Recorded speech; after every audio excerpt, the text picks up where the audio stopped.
Sadakta, hujambo popote ulipo mwanaspoti, karibu tena sana. Ndo muda wako umewadia wa kupokea taarifa za spoti. Mitandao ya kijamii Facebook na X halikadhalika TikTok zipo wazi sana kwa ajili yako @KBC Channel 1. Mimi ni @I_Lemoka.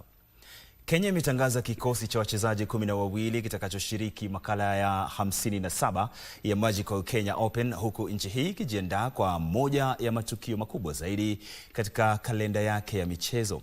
Hafla ya kutambulisha kikosi hicho kilifanyika katika klabu cha gofu cha Karen, huku mashindano hayo yakitarajiwa kuanza rasmi Alhamisi wiki hii.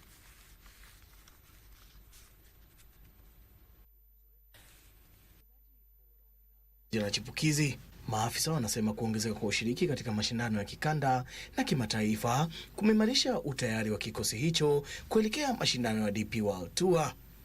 Awali wachezaji 10 waliwasilishwa kwa waandaaji wa DP World Tour, huku nafasi za ziada za akiba zikiongeza orodha ya mwisho hadi kufikia wachezaji 12.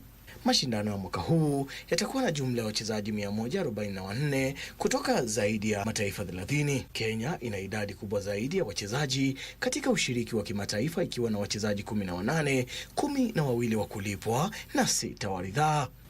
Afrika Kusini inafuata ikiwa na wachezaji 17. Kikosi kamili cha Kenya kinawajumuisha Greg Snow, Samuel Chege, David Wahu, Njoroge Kibogo, Didimas Indiza, Mutai Kibogo, Daniel Nduva, nahodha wa timu Edwin Mundai, CJ Wangai, Justice Madoya, Mohit Medirata na Mike Kisa.